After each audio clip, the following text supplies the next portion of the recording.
Deseo, en primer lugar, manifestarle, señor Roberto Rossellini, con cuánto agrado converso con usted y agradecer su presencia en Chile, al igual que su hijo Renzo, con cual tuve oportunidad ya de charlar hace algunos días. La presencia de ustedes, y fundamentalmente la suya, para nosotros es muy satisfactoria, ya que ustedes y usted, con su experiencia, podrá apreciar lo que es Chile, la lucha en que estamos entablados y el porqué de nuestra batalla. Io lo ringrazio tanto e le posso assicurare che sono qui proprio con una partecipazione e una simpatia immensa. Allora, se vuole, possiamo cominciare la nostra intervista. La sua azione politica, almeno nelle sue grandi linee, è nota. Io vorrei sapere, come uomo della strada, quali sono le motivazioni dell'uomo Allende che ha fatto di sé un politico e il presidente del Chile. En realidad, yo pertenezco a una familia que ha actuado muchos años en la vida pública. Por ejemplo, mi padre, mis tíos, fueron gente que militó en el Partido Radical, cuando el Partido Radical era un partido que avanzaba. Hay que recordar que ese partido nació con las armas en la mano, luchando contra la reacción conservadora. Mi abuelo, el doctor Ramón Allende Padín, fue senador radical, vicepresidente del Senado. Fundó la primera escuela laica de Chile en el siglo pasado. Y en esa época fue serenísimo gran maestro de la orden masónica, que era harto más serio que ser hoy día militante del Partido Comunista. Enseguida, a pesar de pertenecer a una familia de la mediana burguesía, yo dejé la provincia, Valparaíso, y vine a estudiar medicina a Santiago. Los estudiantes de medicina en esa época eran la gente más avanzada. Entonces, además de cumplir con mi obligación de ser un buen estudiante, nos reuníamos para discutir los problemas sociales, para leer a Marx, a Engels, a los teóricos del marxismo. Recibido de médico, ya pude enfrentar lo que era la realidad del médico frente a la existencia de la inmensa mayoría de los chilenos. Pero antes quiero recordarle que yo no pasé por la universidad tras la búsqueda ansiosa de un título para ganarme la vida. Milité siempre en los sectores estudiantiles que luchaban por la reforma, fui expulsado de la universidad, estuve preso, me juzgaron antes de ser médico 3 cortes marciales, salí en libertad, fui relegado al norte de Chile y después, como le decía hace un instante, comencé en Valparaíso mi carrera profesional, con muchas dificultades, porque a pesar de haber sido un buen estudiante y haber sacado una alta calificación como médico, el más alto puntaje, me presenté, por ejemplo, a 4 concursos, yo era el único ponente, y por lo tanto no había alternativa. Sin embargo, se declararon desiertos. ¿Por qué? Por mi vida estudiantil. Allí en Valparaíso me tocó trabajar en forma muy dura. Fui médico en el único cargo en que pude optar, ayudante de anatomía patológica. Con estas manos he hecho 1500 autopsias. Sé lo que es el drama de la vida y sé cuáles son las causas de la muerte. Por eso, allá en Valparaíso, terminada mi labor médica, me dediqué a organizar el Partido Socialista. Yo soy fundador del Partido Socialista en Valparaíso. Es decir, he tenido, desde estudiante hasta hoy, una línea, una actitud y una consecuencia política. Un socialista no podía estar en otra barricada que en la que he estado toda mi vida. Colpisce qui in Cile vedere quale enorme margine di libertà lei consente all'opposizione. Basta guardare la stampa per rendersene conto. Quasi tutti i mezzi di informazione dell'opinione pubblica, cioè la stampa ma anche la radio, sono praticamente nelle mani del cosiddetto establishment. Durante la campagna elettorale lei non disponeva in modo diretto nemmeno della televisione. Quali mezzi allora avete usato ed usate ora per far sentire la vostra voce e muovere l'elettorato? Si direbbe che si possono vincere le elezioni senza la propaganda. En primer lugar, quiero recordarle, señor Rossellini, que como militante de un partido popular, yo he estado vinculado a las luchas del pueblo, y las luchas del pueblo de Chile han sido muy duras y de muchos años. Es por eso que no podemos considerar tan solo esta última campaña. Yo he sido candidato 4 veces.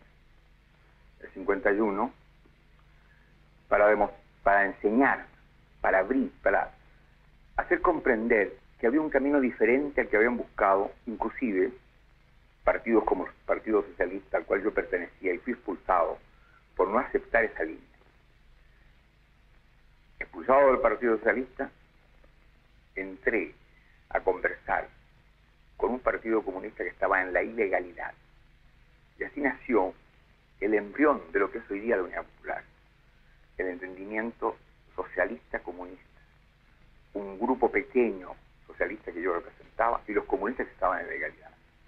Y recorrí el año 51 todo Chile sin ninguna expectativa electoral, pero sí para decirle al pueblo que la gran posibilidad estaba en la unidad de los partidos de la clase obrera, junto con partidos de la pequeña burguesía.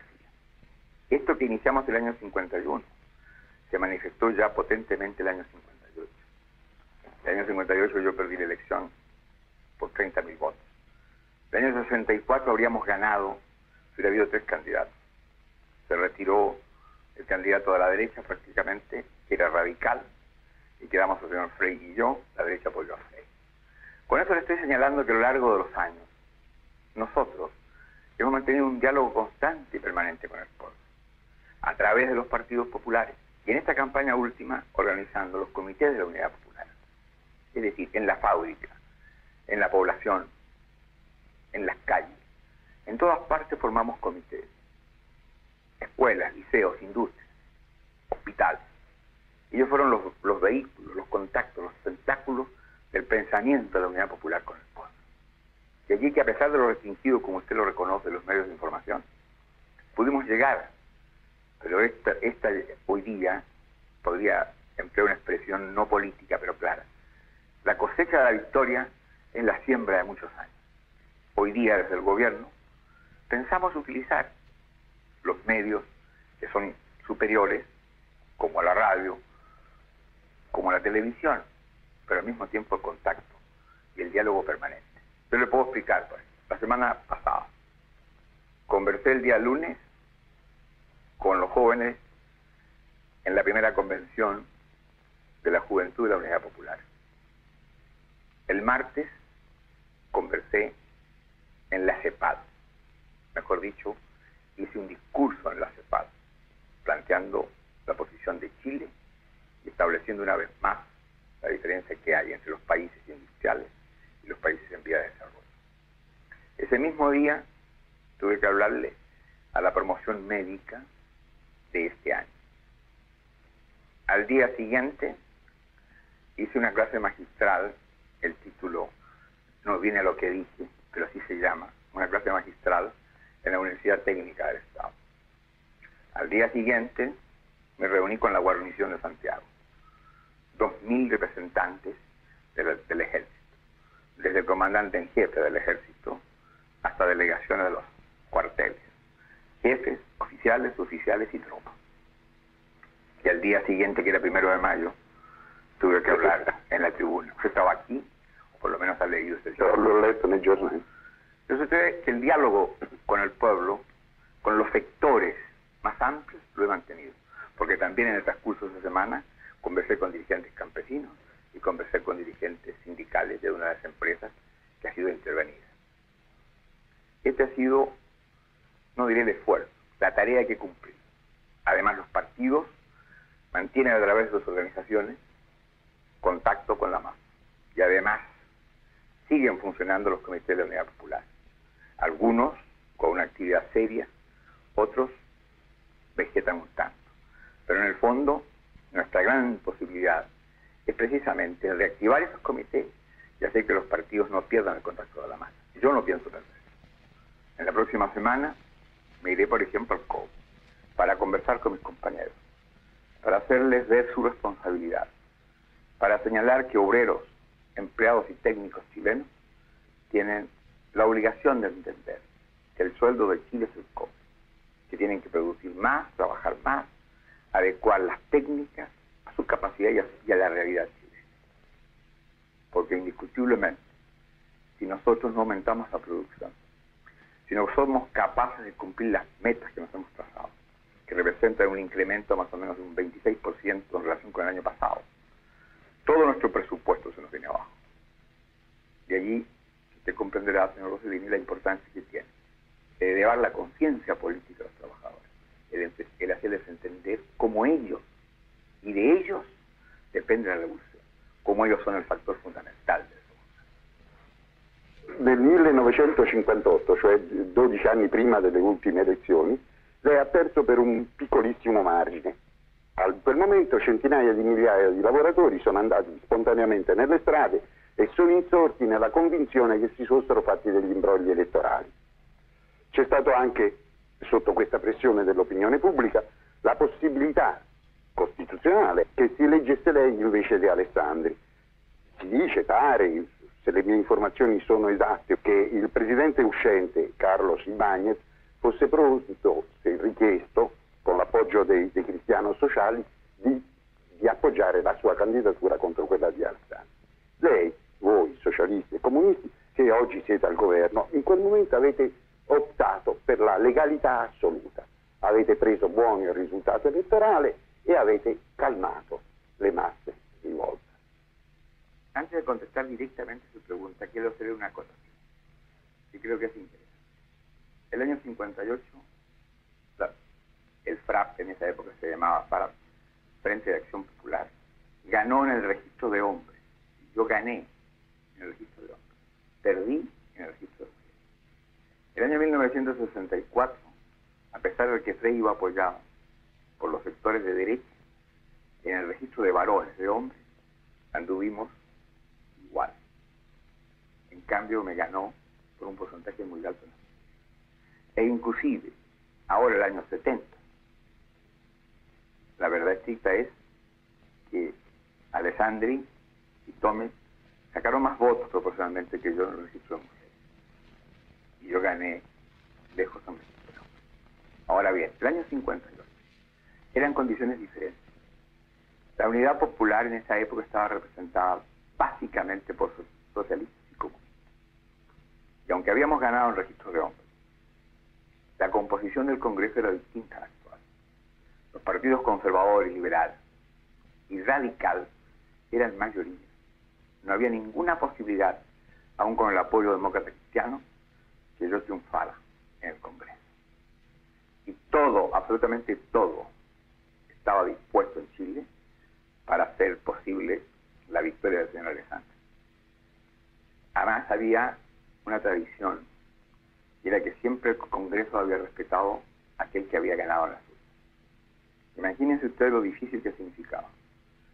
Pensar que un Congreso en el cual no teníamos mayoría iba a romper esta tradición para elegir el año 58 a un candidato socialista apoyado exclusivamente por el Partido Comunista. Si nosotros hubiéramos lanzado a la gente a la lucha, habría sido una represión violenta. Y si bien es cierto, el presidente Ibáñez personalmente manifestó simpatía por mi candidatura, jamás intervino y nunca me apoyó decididamente. Tampoco se lo habría pedido. Por lo tanto, no había ninguna condición y ninguna posibilidad. Eso sí que demostramos conciencia política, porque esa misma noche yo le dije a los trabajadores que habíamos perdido una batalla, pero no la guerra, que teníamos que seguir preparando. Y creo que ese antecedente es, entre otros, lo que permite que tenga alta autoridad moral, que la gente crea que yo soy un político realista y que además cumplo lo que digo. Certo, questa è una prova assolutamente irrefutabile di questo. Voi tentate una rivoluzione legalitaria, cioè in piena osservanza delle regole democratiche che tanti altri movimenti rivoluzionari disprezzano. In generale per l'opinione pubblica, per l'uomo della strada, quando si dice marxismo si dice anche dittatura del proletariato. Perché voi siete differenti? Yo creo que para la creencia del hombre corriente esto es así. Los que han leído un poco a los teóricos del marxismo, sabemos o saben, yo no soy un teórico del marxismo, soy un político que he aprendido en la lucha, sin haber dejado de leer, porque creo que no hay acción revolucionaria sin teoría revolucionaria. Digo, nosotros sabemos perfectamente que cada país tiene su realidad. Y frente a esta realidad hay que utilizar las tácticas con un fin estratégico definido. Además, ¿cómo se entiende la revolución desde el punto de vista sociológico? Como el que una clase social que es minoritaria deja de tener en sus manos el poder y las fuentes del poder, para que otra clase social, que es la mayoritaria, y que ha sido la políticamente oprimida y económicamente explotada, pase a tomar. Yo le puedo decir a usted conscientemente que en Chile ha ocurrido eso. Los sectores tradicionales de la plutocracia chilena fueron derrotados por la democracia cristiana el año 64. Pero no podemos comparar el gobierno demócrata cristiano con el gobierno tradicional de la derecha. Pero nosotros hemos planteado ante el país que por las causas legales vamos a hacer una revolución. Nosotros no hemos dicho nunca que vamos a hacer la izquierda del sistema. Hemos dicho que vamos a cambiar el régimen capitalista para abrir camino al socialismo, porque sabemos perfectamente bien que el socialismo no se impone por decreto. Y ahí entonces que de acuerdo con la realidad chilena, en un país, por la fuerza y la tradición que tiene, ¿no?, la conciencia pública, por el sentido profesional de las Fuerzas Armadas, por ser un país en donde la institucionalidad tiene un peso y un contenido muy definido. Por ejemplo, el Congreso chileno tiene más de 120 años de funcionamiento. El Congreso, calcule usted, ¿no?, ¿qué otro país o qué otros países hay en América Latina, y aún en Europa, que puedan decir eso? Pues bien, entonces frente a esta realidad, el único camino posible es el cauce electoral. Ahora, dentro de este cauce, nosotros podemos, como lo he dicho yo, dentro de las propias leyes de la democracia burguesa o de la república liberal, podemos cambiar las instituciones. Y esto lo establece la propia Constitución. Por ejemplo, si hubiera serias dificultades con el Congreso, dentro de las normas constitucionales, yo podría presentar un proyecto de disolución del Congreso. Seguramente el Congreso lo rechaza.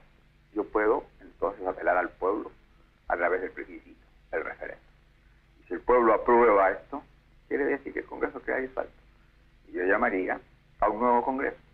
Y seguramente, si hemos ganado el plebiscito, ganaríamos la representación en el Congreso.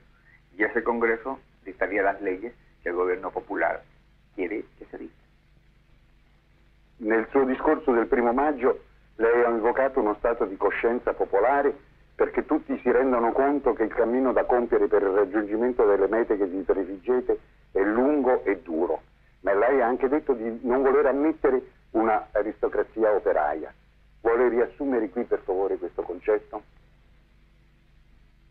En realidad, nosotros hemos dicho que para afianzar el proceso revolucionario de Chile es fundamental intensificar la participación de los trabajadores y esencialmente la de campesinos y obreros en todos los niveles del Estado.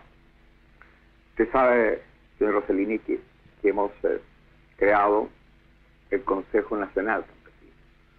A su vez, desde la base han nacido los consejos locales, regionales, provinciales. Campesinos, me refiero a los trabajadores de la tierra, junto con los pequeños propietarios y los técnicos del Estado, fijan los planes de producción y además fijan cuáles son los precios agrícolas que deben ser expropiados. O sea, hay una participación directa de los campesinos, porque son ellos los que van a hacer producir la tierra, porque son ellos los que están abriendo el surco, porque son ellos los que siembran, porque son ellos, por último, aunque no hayan pasado ni siquiera por el primer año de educación primaria, tienen, por herencia, por así decirlo, ¿no?, el cariño, el apego y saben lo que es la tierra. En el campo obrero, nosotros hemos dicho que en el sector nacionalizado, en el sector que llamamos el capital social, los obreros participarán directamente en la dirección de las empresas, junto con representantes del Estado. Estos directores que representarán a los obreros serán elegidos por la asamblea de los obreros. Y esto es diferente a la organización sindical, que seguirá actuando, pero que no tendrá participación en la dirección de la empresa, sino que serán otros trabajadores, elegidos en la Asamblea de Trabajadores, los que participarán en la dirección de la empresa. Entonces, si nosotros, por ejemplo, vamos a tener el cobre nacionalizado, como lo vamos a tener, si los obreros no entienden que el cobre es de ellos, los trabajadores del cobre, pero en cuanto a que ellos forman parte del pueblo, y que por lo tanto todos los excedentes que dé el cobre no los podemos dedicar a aumentar sueldos y salarios de obreros, empleados o técnicos del cobre, sino sencillamente tenemos que utilizar una parte, y en el caso del cobre la mínima. El resto tenemos que utilizarlo para el desarrollo económico, para junto con las utilidades de las empresas monopolizadas podamos crear nosotros los recursos necesarios para elevar las condiciones materiales de vida y existencia. Entonces, ¿qué sucede? En una fábrica de botones, por ejemplo, si hay huelga, al país no le preocupa. En una fábrica inclusive de hilado, tampoco. Pero si hay huelga en el cobre, en el acero o en el carbón, las consecuencias para el país son muy fuertes. Lo mismo que en ferrocarriles. O sea, ahí se necesita la conciencia de los trabajadores, para decirles que ellos no pueden, porque son trabajadores que pueden presionar fuertemente, no pueden hacerlo contra el gobierno, porque este es su gobierno, ellos son gobierno. De allí que nosotros no aceptemos que haya trabajadores privilegiados, que haya, como lo digo, aristocracia obrera en el sentido de la remuneración o del trato. Y por eso le he hablado a los trabajadores, que de ellos depende el futuro de la Revolución Chilena. Esto es, en el fondo, lo que planteé el 1 de mayo, y esto es lo que puedo decirle in risposta a su pregunta. Io la ringrazio perché le sue risposte sono di una chiarezza assoluta e aprono veramente degli orizzonti completamente nuovi nel modo di pensare corrente. Ecco. E adesso vorrei porle ancora una domanda. Io mi ricordo che fin dopo la Prima Guerra Mondiale, cioè durante gli anni 20, si guardava l'America del Nord e del Sud come un continente che offriva immense possibilità di benessere ai lavoratori europei e a tutti quelli che erano intraprendenti. E da noi italiani in particolare, che vivevamo in un paese povero. Noi andavamo dei generi di lusso, cioè delle compagnie di canto, l'opera lirica, le compagnie teatrali, che venivano qui a far messe di applausi e di denari. Poi in pochi anni, in questi ultimi 30-40 anni, tutto è mutato. Il Sud America si è immensamente impoverito. Noi italiani, per esempio, dopo l'ultima guerra mondiale ci siamo arricchiti. Se è giusta questa mia osservazione, come spiega questo vostro fenomeno storico di impoverimento? Yo creo que este proceso que ha sufrido América Latina está relacionado directamente con el proceso de la concentración capitalista, fundamentalmente en los países industriales.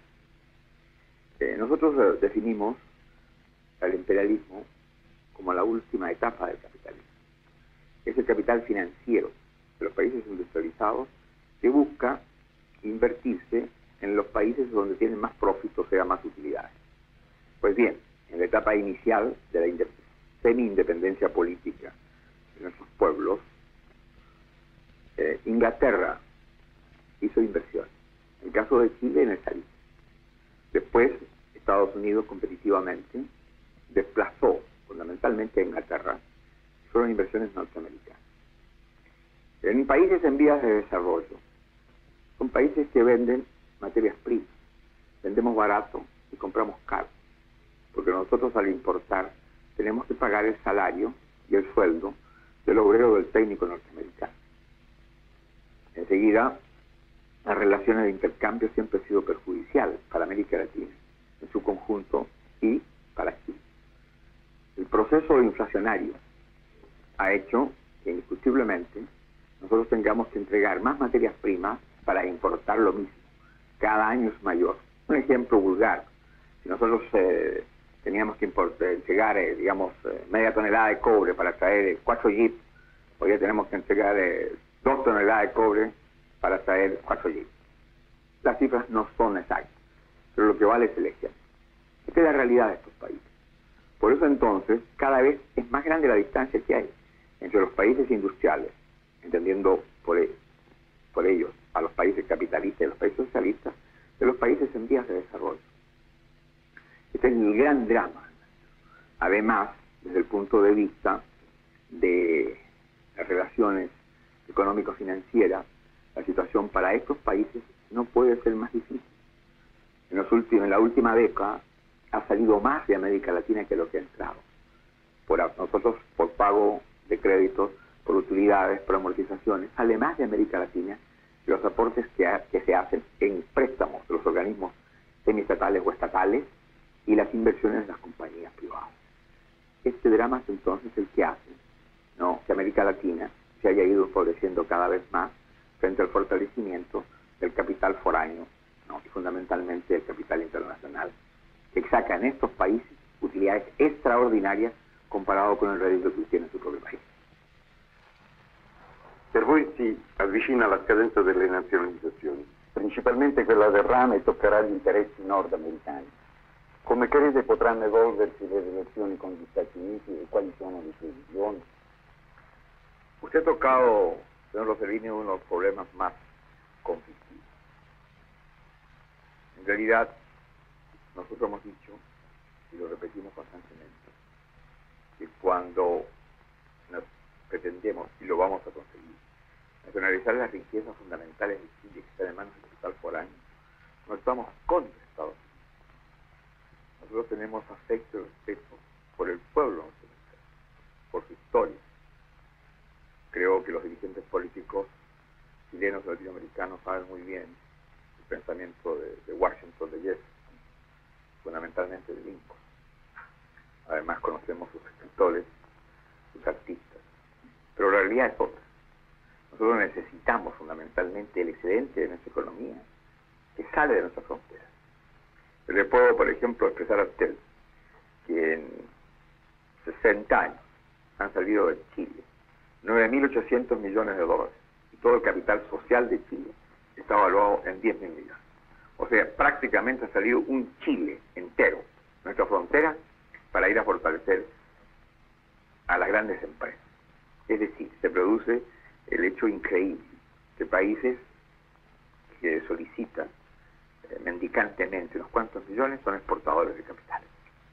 Ahora bien, nosotros pensamos que el pueblo norteamericano y el gobierno norteamericano tendrá que comprender que nosotros debíamos proceder de la misma manera si los capitalistas fueran soviéticos, japoneses, franceses, italianos. Que no es una agresión ni a Estados Unidos ni al pueblo.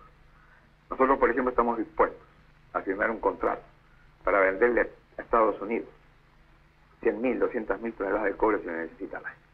Pero el cobre tiene que ser nuestro, porque es fundamental para ellos. Ahora, ¿cuál es el fondo del problema? El fondo del problema es que lógicamente nosotros queremos indemnizar, lo que no queremos apropiar, pero queremos pagar lo que efectivamente debe pagar. Entonces tenemos que estudiar, caso por caso, saber cuáles han sido las inversiones iniciales, cuáles han sido los aportes efectivos de capital, cuáles han sido las utilidades, cuáles han sido la reinversión de utilidades, cómo las ampliaciones se han hecho sobre la base de créditos que pesan sobre las compañías. Las compañías tienen en este instante deudas por 670 millones de dólares. Entonces, no estamos nosotros procediendo a priori de una actitud agresiva. Eso tienen que entenderlo el Departamento de Estado norteamericano. Hay un problema, que es que las compañías tienen un seguro tomado frente a un organismo estatal. Entonces, lógicamente, los americanos piensan que si acaso no se le paga la indemnización que las compañías estiman que valen sus empresas, tendría que entrar a pagar el seguro. Y entonces, para pagar ese seguro, si acaso el monto es muy alto, tienen que pedirle al Congreso que imponga nuevos tributos a los norteamericanos, al ciudadano norteamericano. Pero yo pienso que en realidad debemos llegar a un acuerdo. Hemos llegado a acuerdos con empresas norteamericanas aquí en Chile. Hemos llegado a un acuerdo con la Bechtel. Y hemos comprado 2 minas de hierro que nos interesaban a nosotros. Y no ha habido conflicto, no ha habido problema. Nosotros queremos dialogar. ¿Cómo vamos a dialogar con la compañía de teléfono, con la ITT? Ya sea para hacer una empresa mixta o para nacionalizar. Bueno, pero nosotros estamos procediendo dentro de qué? Dentro de la ley y dentro de la soberanía de Chile. Nosotros pedimos respeto a la autodeterminación de los pueblos y a su soberanía. Y creemos que no habrá conflicto, porque no es nuestro propósito crearlo. pero también no es nuestro propósito tener una actitud de sumisión o tener una actitud mendicante. Nosotros ejercemos un derecho de país soberano y dentro de las leyes chilenas vamos a proceder. Además están garantidas las compañías porque indiscutiblemente es el Contralor el que tiene que determinar el monto a pagar y hay un tribunal en que predominan los representantes de la magistratura, vale decir, del Poder Judicial, un tribunal especial. ¿Qué más garantía? Yo creo que no pueden pedirse ni pueden darse más garantías. Certo. Il programma del governo democratico cristiano che vi ha preceduto, se ben ricordo, metteva l'accento sulla necessità di compiere una rivoluzione in libertà, di recuperare al paese le risorse naturali del Cile, quindi anche il rame, e sottrarle al controllo straniero. Essi parlavano di dignità dei poveri, di riforma agraria, di espropriazione di terre, di partecipazione di tutti alla ricostruzione della società cilena e di vaste riforme. Voi, se non sbaglio, riprendete questi stessi temi. In che cosa siete differenti da loro? La diferencia está entre las palabras y los hechos.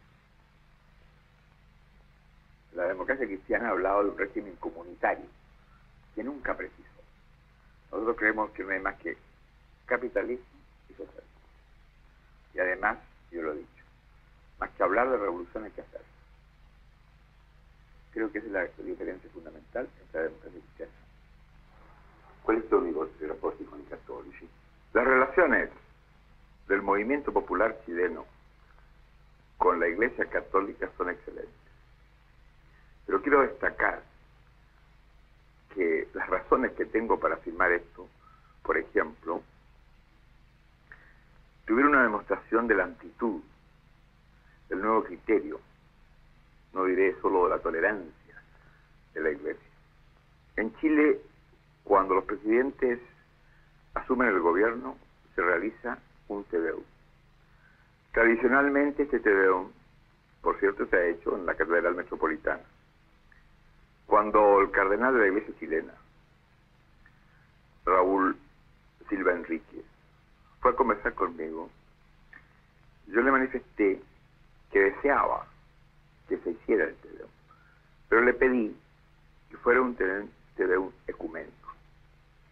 No solo aceptó, sino que las delegaciones que vinieron a la transmisión del manto pudieron constatar un hecho ejemplar. En la Catedral Metropolitana Católica, los dignatarios de todas las iglesias que hay aquí no solo estuvieron presentes, participaron, leyendo cada uno un trozo de una oración o de la Biblia. Creo que ha sido uno de los hechos más significativos que demuestra la amplitud de la Iglesia Católica chilena y su incorporación plena al pensamiento nuevo que rompe viejas y tradicionales fronteras. Si usted piensa además que a través de las declaraciones de los obispos chilenos y que los obispos latinoamericanos reunidos en Medellín hicieron también una declaración en que se señala con claridad meridiana que la Iglesia está junto a los explotados y lucha por mejorar las condiciones de vida y de existencia de las grandes masas populares latinoamericanas, tendrá los antecedentes suficientes, señor Rossellini, para conformar esta realidad. Por último, quiero decirle que indiscutiblemente habrá producido un impacto, no solo nacional, sino internacional, la presencia del cardenal de la Iglesia Católica chilena en el 1 de mayo. Y no solo su presencia, que ya era suficiente, sino el mensaje que se leyó en que establecía con claridad meridiana que ellos lo único que querían era que no se olvidara el pueblo que la Iglesia de Cristo era la Iglesia del Hijo del Carpintero.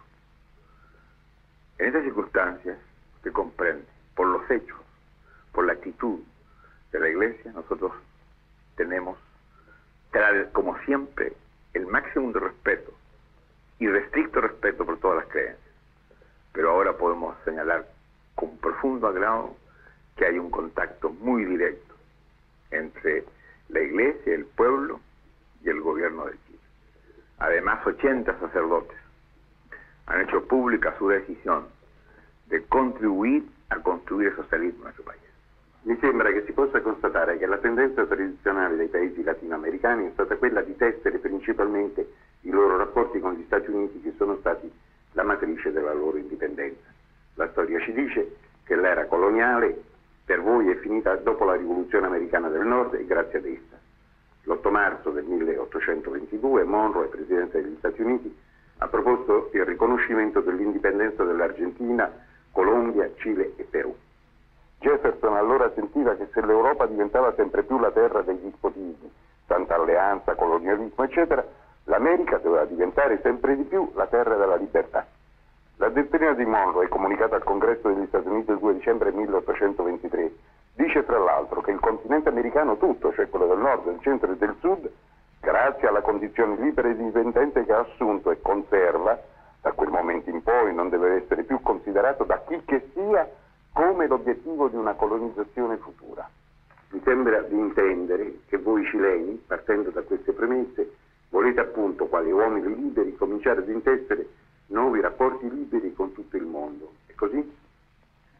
En realidad, esa es una concepción teórica de la doctrina de Monroe.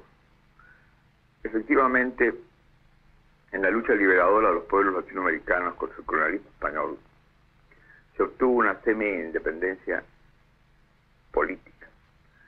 Pero en el hecho, la lucha económica llevó primero a enfrentar al imperialismo inglés con el imperialismo norteamericano. Y siempre ha habido una contradicción de interés entre el capital foráneo y nuestro incipiente desarrollo. Yo no quiero referirme a los planteamientos que los libertadores hicieron reiteradamente frente a la prepotencia de la política norteamericana. Pero Bolívar, por ejemplo, decía: Estados Unidos quiere sumirnos en la miseria en nombre de la libertad. Y Martí tiene frases mucho más duras. No lo quiero repetir porque en realidad yo distingo entre el pueblo norteamericano, entre sus pensadores y algunos de sus gobernantes, con la actitud transitoria a veces de algunos de ellos, o la política del Departamento de Estado, o los intereses particulares que lamentablemente han contado con el apoyo norteamericano.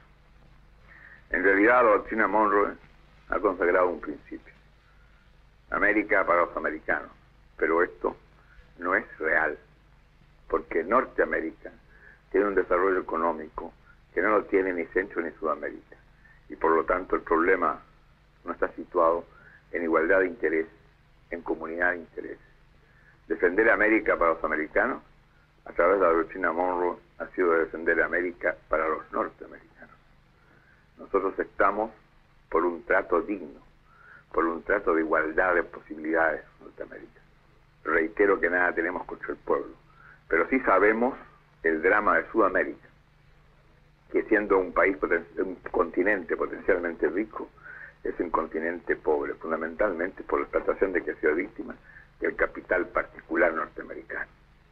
Volete immettervi in quel movimento ideale non ancora chiaramente articolato che la Chiesa chiama ecumenismo, che la Cina ha tentato di promuovere con il ping pong e che prima la conferenza di Bandung ha cercato di facilitare offrendo la mediazione dei paesi del terzo mondo ai due grandi blocchi in opposizione? Nosotros fundamentalmente luchamos por un entendimiento, por una integración de los países latinoamericanos. Creemos que justo el camino señalado por los padres de la patria, que anhelaron la unidad latinoamericana para poder tener una voz continental frente al mundo. Ello no nos impide, por cierto, señor Rossellini, mirar no solo con simpatía, sino que en profundidad lo que significa también la presencia del pensamiento de los países del tercer mundo. Podría entonces sintetizar a su respuesta a mi pensamiento diciendo que primero luchamos por hacer de América un auténtico continente en sus realizaciones y por vincularnos cada vez más a los países del tercer mundo.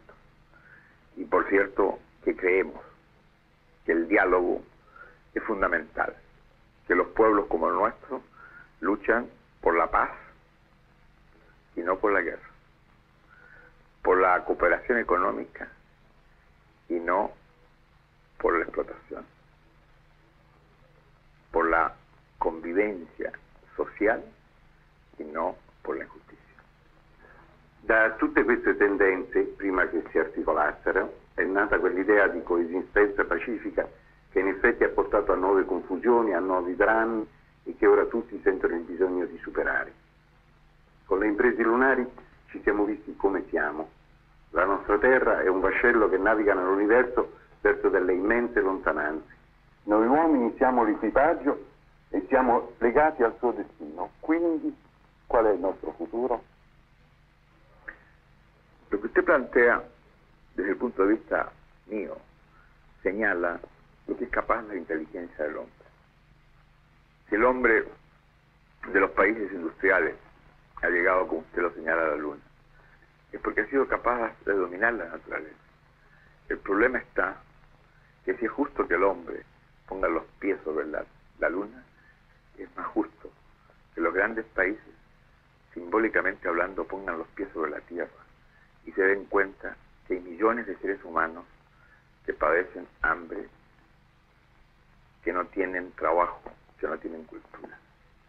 De ahí entonces que yo piense que justo aquel anhelo que habla del hombre del siglo XXI, un hombre con una concepción diferente, con un nivel de valores distintos, un hombre que no sea movilizado esencial y fundamentalmente por el dinero, un hombre que entienda que hay, por suerte, otra medida en donde la inteligencia del hombre puede dar su gran fuerza creadora. Es decir, tengo confianza en el hombre, pero en el hombre humanizado, para que vean el hombre el hermano, y no el hombre que vive de la explotación del otro.